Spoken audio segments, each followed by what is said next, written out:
uh, looking at what are called the cities of refuge.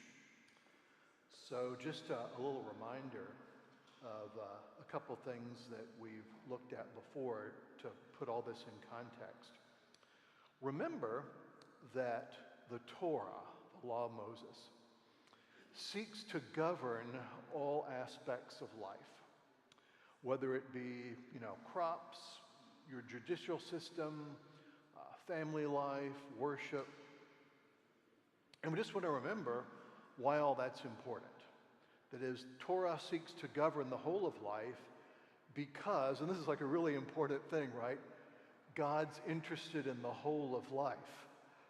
Okay, so the idea is that every dimension of life is going to be brought under a kind of holy discipline. The other thing, and I want to remind you this again, is that it's important as we read through the Old Testament law that we not simply think about it in terms of what would that be like if we instantly put this thing into practice, like right now, in the exact way that it's formulated, right? That would make a huge theological mistake because, right, as Christians, right, we read the Old Testament in light of the New. And that's why, as we've gone through, I've constantly tried to make New Testament parallels, right? So we'll see how the Old Testament changes and also transforms the Old Testament law. So we'll want to keep track of all that. And as we go through, I'll also try and mention, okay, what is this law attempting to do? What's its trajectory? Okay, so let's take a look at Deuteronomy 19. This is 1 through 21. This is the provision for cities of refuge. We've actually seen this before in the book of Numbers, but you may not remember that far back because that was probably like 6 or 7 years ago. So I'll refresh your memory. When the Lord your God cuts off the nations whose land the Lord your God is giving you, and you possess them and dwell in their cities and their houses, you shall set apart 3 cities for yourselves in the land that the Lord your God is giving you to possess.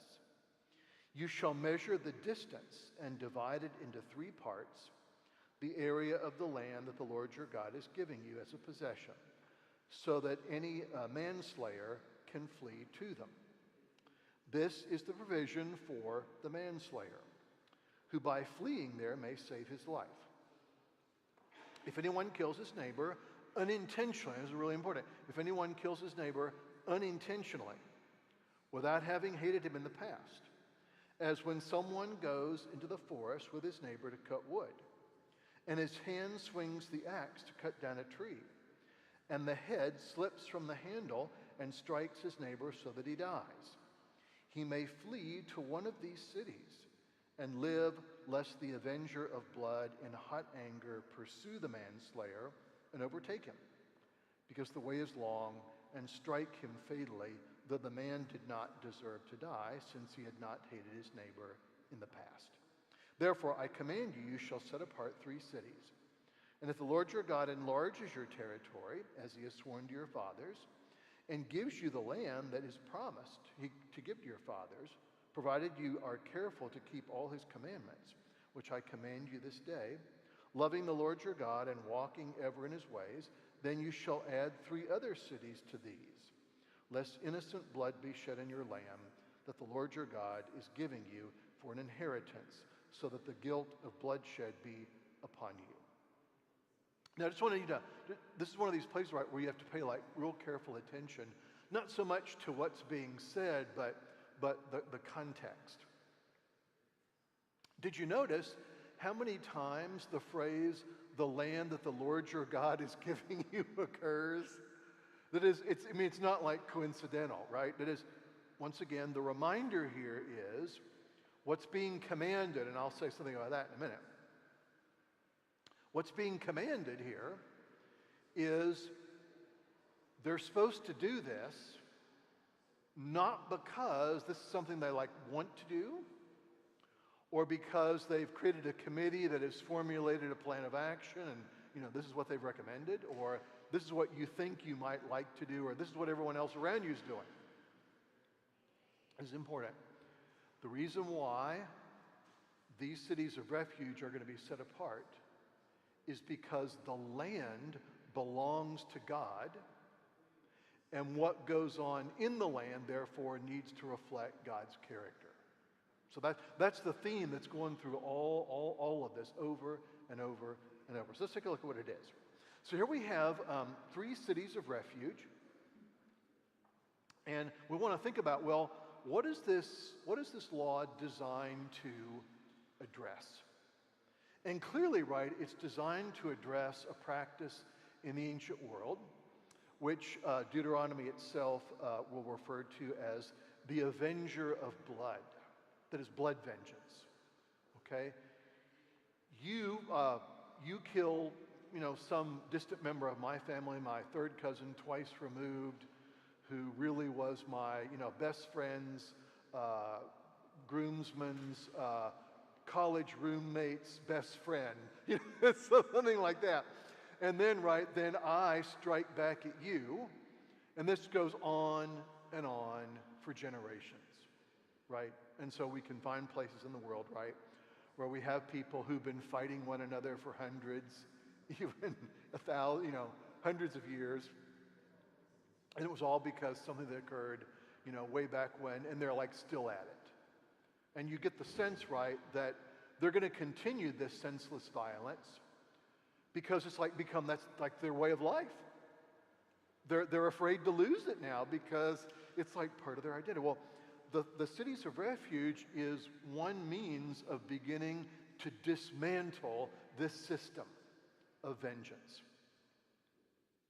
Really important point here.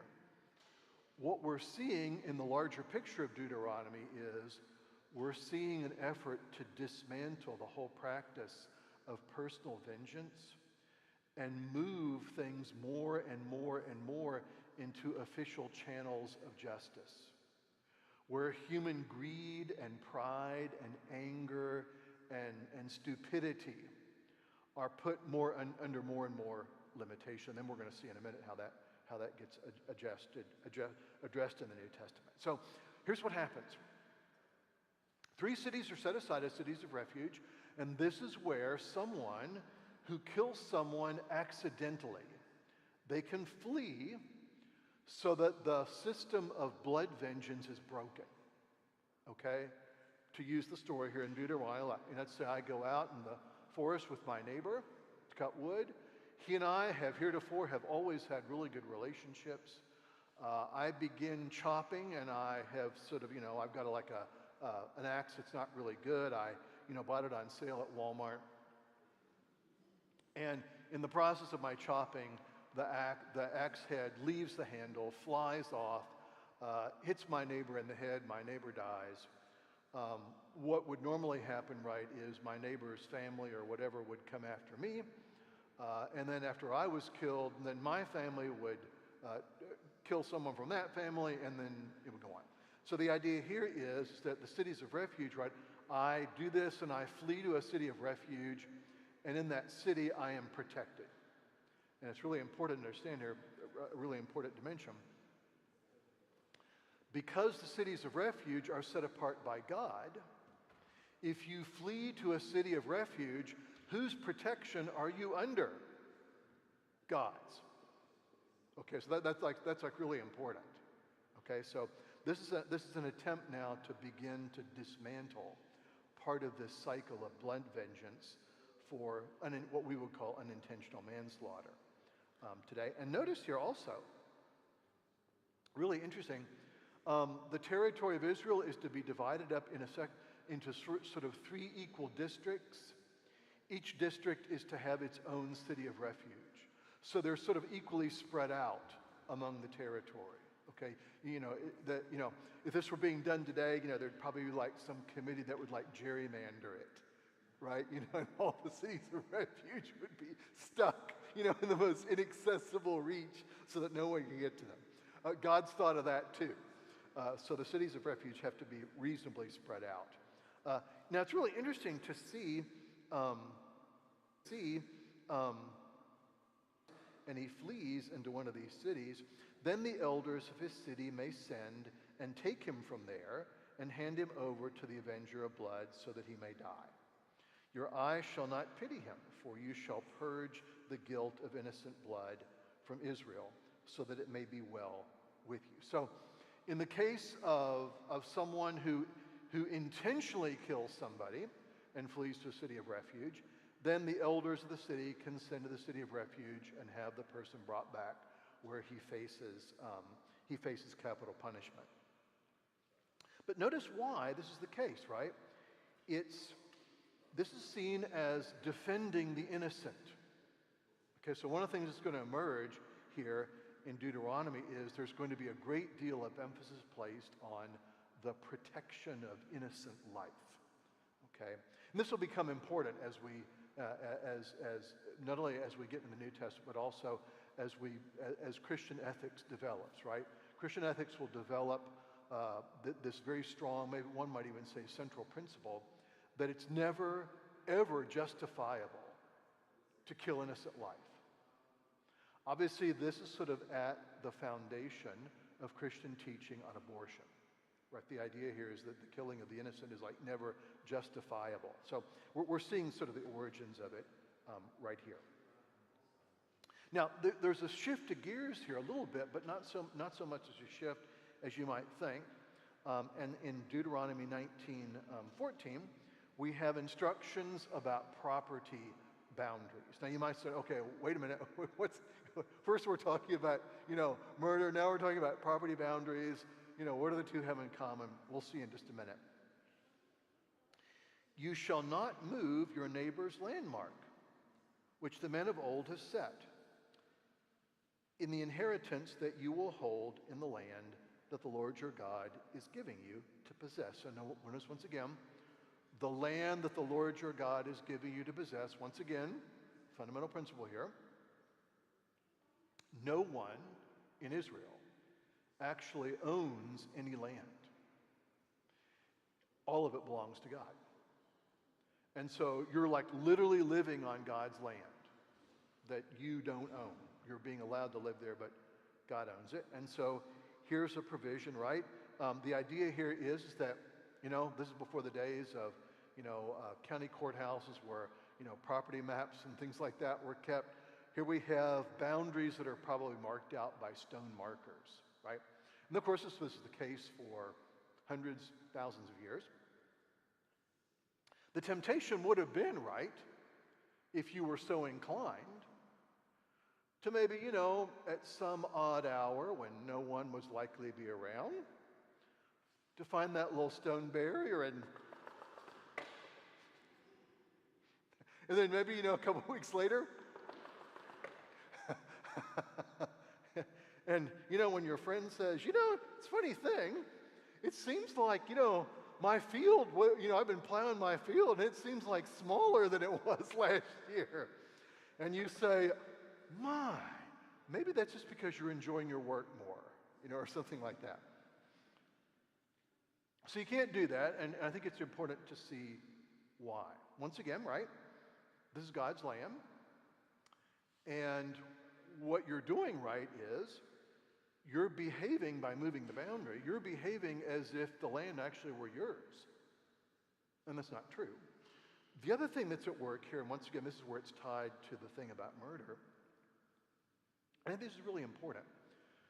One of the things that Deuteronomy is actually working at that we benefit today from is this notion of people as sort of centers of value and importance that should not be violated, right? Murder is one way that you can assault or harm your neighbor. That's one way. But of course there are others, right? Another way that you can assault your neighbor is by taking some of his property. So once again, we have this idea, right, that kind of people are these centers of value, and you're not free to do anything to them that you happen to want to do or even could do. There's like this restraint that's placed on everyone in terms of how we treat other people. And of course, I hope you see this, right? This is the whole foundation of what we know now today as human rights. It's all rooted in the Old Testament. It's really important to see it, okay? This is why the whole notion of human rights, right, is a notion that emerges in Western culture and not other places. Is because this is part of the benefit of our Old Testament heritage. And of course, this all goes back to one really important principle. The fundamental kind of basic principle of the whole of biblical anthropology, both in its Old Testament and New Testament forms. What is a human being?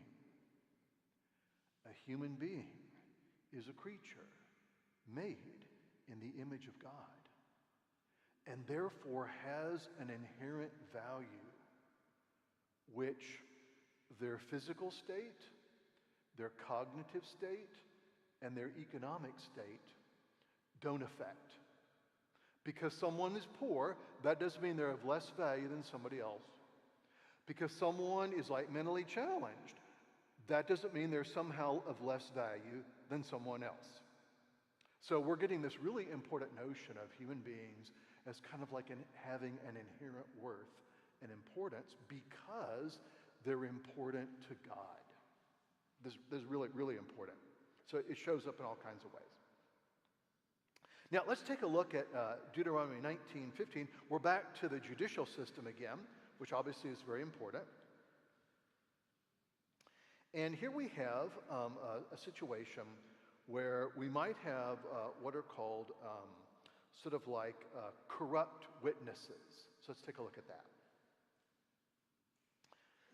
A single witness shall not suffice against a person for any crime or any wrong in connection with any offense that he has committed. Only on the evidence of 2 witnesses or of 3 witnesses shall a charge be established. So there's a really important principle, right? Basic principle of Israelite justice. It takes 2 witnesses, a minimum of 2 witnesses, to convict someone of something, right? And this is why, and I think I addressed this when we looked at the 10 Commandments, right? This is why we have this commandment about you shall not bear false witness against your neighbor, right? Because the whole judicial system depends on it. Okay? The whole judicial system basically depends on honest testimony. And so what's being said here is, okay, if there's going to be a conviction on something, right, you have to have 2 witnesses that are basically saying like the same thing. Okay? Now, what happens if you have what Deuteronomy is going to call here a malicious witness? Let's see. If a malicious witness arises to accuse a person of wrongdoing, then both parties to the dispute shall appear before the Lord at the tabernacle or the temple, before the priests and the judges. So remember that the priests and the judges are sort of like the Supreme Court, who are in office in those days. The judges shall inquire diligently. Okay, that's really important. The judges shall inquire diligently, and if the witness is a false witness, it is, if someone says, you know, untruthfully, I saw Michael Petty rob the bank. So we go before the judges and the priests start questioning my accuser, and they find out, right, that this person has like never liked me, has a long habit of telling falsehoods, and you know the story is determined to be false. Then, this is what happens. Then you shall do to him as he meant to do to his brother. So you shall purge the evil from your midst. That is, the penalty that was going to come to me if I had actually robbed the bank will actually go to my false accuser. And the principle right there, or the idea here, right, is to dissuade this kind of false witnessing. Right? So notice once again, notice what's going on here. This is really important. This is a provision to prevent the judicial system from being co-opted basically to become a system of mere vengeance. Okay, so this is a really, really important principle.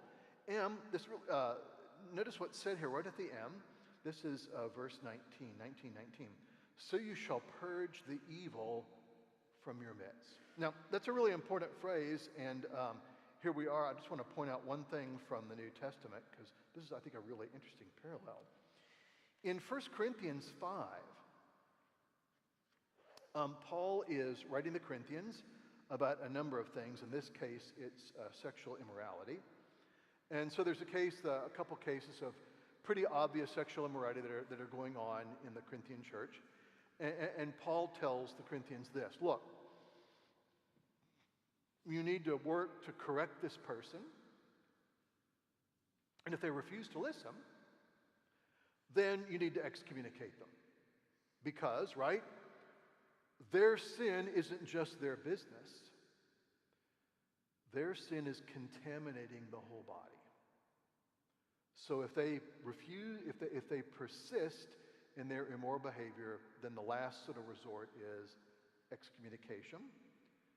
And after having given that direction, Paul says this: purge the evil person from among you. Notice Paul is still working with this sense in Deuteronomy, right, that Israel's called to be a holy people, and therefore the sin of any one individual is not just like their business.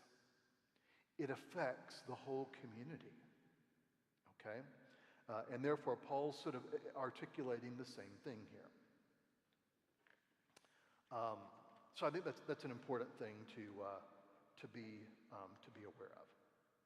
Now, in Deuteronomy 20, we get into laws about the conduct of war. So let's take a look at this. This kind of becomes like a real whole controversial field. And I'll just briefly summarize before we take a look at it. So there's a big controversy in Old Testament studies today about whether what we're about to read about should be called holy war or not. And we don't need to sort of repeat all the arguments. But the question here, right, is whether there actually is such a thing as holy war in the New Testament. Some say yes, some say no. We'll put that aside for now. We'll put that question aside for now and deal with what's in front of us. So here we have some instructions about the conduct of warfare. When you go out to war against your enemies and see horses and chariots and an army larger than your own, you shall not be afraid of them, for the Lord your God is with you, who brought you up out of the land of Egypt. And when you draw near to the battle, the priest shall come forward and speak to the people, and shall say to them, Hear, O Israel, today you are drawing near for battle against your enemies. Let not your heart faint. Do not fear or panic or be in dread of them, for the Lord your God is he who goes with you to fight for you against your enemies, to give you the victory. Then the officer shall speak to the people, saying, Is there any man who has built a new house and has dedicated it? Let him go back to his house, lest he die in the battle and another man dedicate it. And is there any man who has planted a vineyard and has not enjoyed its fruit? Let him go back to his house, lest he die in battle and another man enjoy its fruit. And is there any man who is betrothed a wife and has not taken her? Let him go back to his house, lest he die in battle and another take her. And the officer shall speak further to the people and say, Is there any man who is fearful and faint-hearted? Let him go back to his house, lest he make the heart of his fellows melt like his own. Okay, this is really interesting, right? So two things that are really important that we get here about the conduct of war. Thing number one, and this is really important, the people of Israel are going to be coming up against armies that are far more sophisticated than they are. Okay? We're talking about, the armies of city-states which have paid full-time armies with the latest equipment and, all this other kind of stuff. The people of Israel obviously don't have this. And so the warning here is, okay, when you find yourself face to face with these military forces, don't look at them and say, ah! and then run, okay? Because the Lord is with you. So notice something really, really important. And this is the first principle here in thinking about what warfare looks like in Deuteronomy. It's really important to recognize that in the ancient world, right, conquest, there was sort of like a kind of like a glory and a prestige associated with conquest, okay? The people of Israel here are reminded that none of this applies to them, right? Their settling in the land is not going to be, or and should not be thought of as sort of like a glorious conquest narrative, right? Where you sort of like, at some point, right, there's this like, Israelite museum that, features famous battles of the conquest of the land, and everybody's wonderful and great, and, there's this battle and that battle, and here's how courageous we were here, and here's how we defeated the enemy there. No.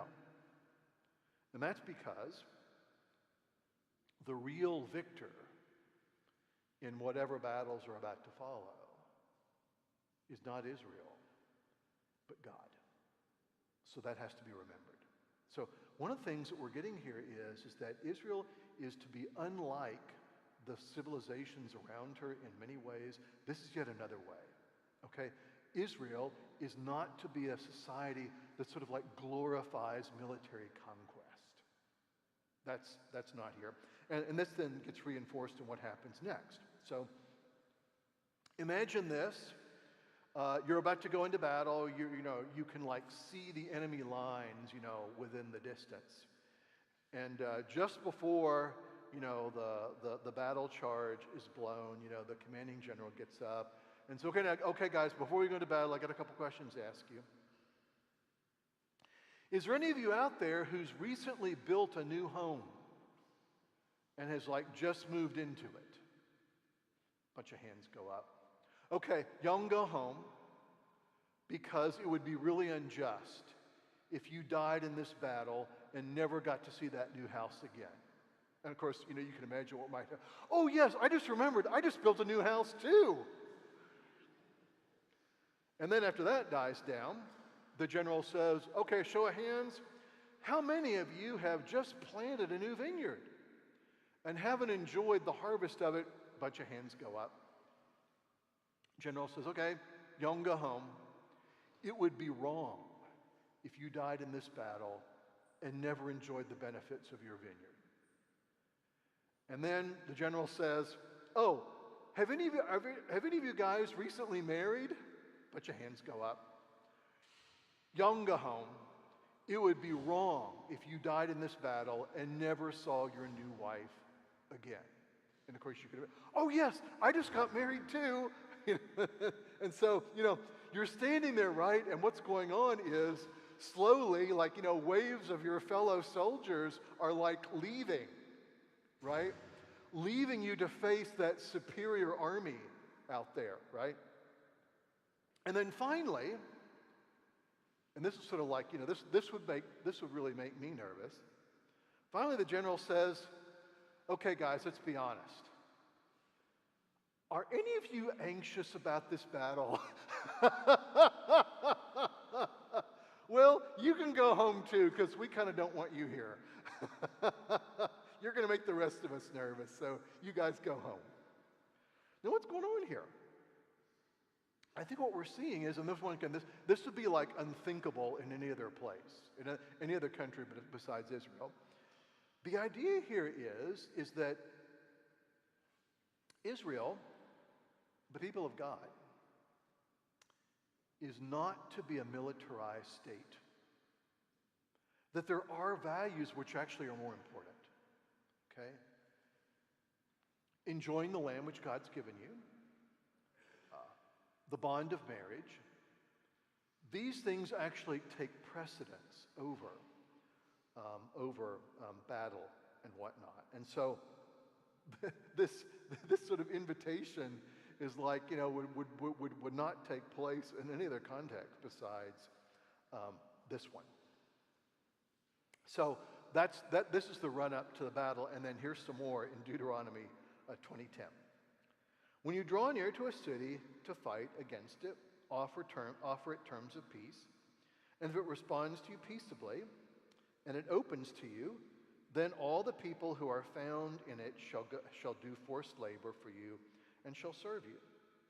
But if it makes no peace with you, but makes war against you, then you shall besiege it, and when the Lord your God gives it into your hand, you shall put all its males to the sword, but the women and the little ones and the livestock and everything else in the city and all its spoil you shall take as plunder for yourselves.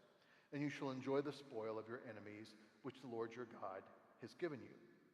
Thus you shall do to the cities that are very far from you, which are not cities of the nations here, so the non-Canaanite cities. But in the cities of the peoples that the Lord your God is giving to you for an inheritance, you shall save alive that nothing breathes, but you shall devote them to complete destruction, the Hittites, the Amorites, the Canaanites, the Perizzites, the Hivites, the Jebusites, that the Lord your God has commanded, that they may not teach you according to all their abominations and practices they have done before their gods, so that you then sin against the Lord your God. So let's take a look at what's going on here. And once again, it can be difficult to sort of exactly figure out what is taking place there. But I think one way to think about this is to think about it in these terms. There's a sense in which probably the right context to think about Israel's settling of the land is not to think about it as a conquest, although sometimes that phrase is used, the conquest of the land. It even makes its way into like divisions in certain translations of the Bible. And of course, we want to just remember, right? The little division titles are like not part of the Bible. You know, just like some people need to be reminded, the Bible's inspired, but the study notes in your Bible aren't. Okay, it's like really important to get that principle. So one of the things, probably the best context to see what's going on here with the settling of the land is not to see it so much in the context of a war of conquest, but rather to see it as a form of purification. That is, here you have these various peoples, right, that do all these things. They're currently inhabiting the land. And in effect, right, by the way that they live, by the way they've structured their cultures, they are in effect impurities, almost like cancer in a body, and therefore need to be removed so the people of Israel can settle, and also so the people of Israel will be sort of free from their influence. So that's probably the best way to see what's going on here. Now, the other thing I think that's really important to say is we'll see here, and we're seeing it right now, that sort of limitations on war are being sort of placed. Just want to remember once in a while, right, that in the ancient world, right, war was all out. Okay? When the Romans in AD 70 encircle the city of Jerusalem, the Roman general Titus gives orders to his troops that not one person is to be left alive. Whether they fought to defend Jerusalem or not, whether they're a man or a woman or not, whether a child or not, whether an infant or not. Titus says they're all getting killed. And so what they do is the people that actually don't get killed, the folks that are taken alive, are all crucified. And so the Roman historian Suetonius tells us that like in one day there were like 5,000 people crucified outside of Jerusalem. So we just want to get a sense here, right? That's kind of what ancient warfare looked like. What we're seeing here is we're seeing limitations placed on warfare. A final thing that we want to note here, right, is, and I think this is important too, right? By the time that we get into the New Testament, we're going to see that warfare, of course, is not the final instrument of victory. So, interesting what happens in Revelation 19, 11 through 16. I'll read it to you just so you can get a sense, right? This is in effect sort of like the last battle, to quote the final novel of the C.S. Lewis Narnia trilogy. This is what happens in the last battle. Then I saw heaven opened, and behold, a white horse. The one sitting on the horse is called Faithful and True, and in righteousness he judges and makes war. Obviously, this is Christ. His eyes are like a flame of fire, and his head are like many diadems, and he has a name written that no one knows but himself. He is clothed in a robe dripped in blood, and the name by which he is called is the Word of God. That's a proper name, the Word of God, so it's capitalized. And the armies of heaven, arrayed in fine linen, white and pure, are following him on white horses. From his mouth comes a sharp sword, with which to strike down the nations, and he will rule them with a rod of iron. He will tread the winepress of the fury of the wrath of God Almighty. And on his robe and on his thigh he has a name written, the King of Kings and Lord of Lords. Then I saw an angel standing in the sun, and with a loud voice he called to all the birds that fly directly overhead, "Come gather for the great supper of God, to eat the flesh of the kings and the captains, and the flesh of mighty men, and the flesh of horses and their riders, and the flesh of all men, both slave and free, small and great. And I saw the beast and the kings of the earth and their armies gathered to make war against him who was sitting on the white horse and against his army. And the beast was captured, and with the false prophet who in the presence had done the signs by which he had deceived those who had received the mark of the beast and those who worshipped his image. These two were thrown alive into the lake of fire that burns with sulfur, and the rest were slain by the sword that came from the mouth of him who was sitting on the horse." Notice here, this is not a battle as we think of it, right? The victory comes not from people wielding swords or whatever.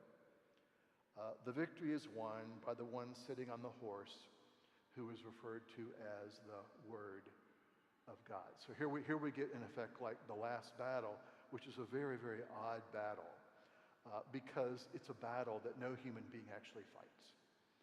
The only one who really does the fighting is the one who's seated on the horse, who's called the King of Kings and the Lord of Lords.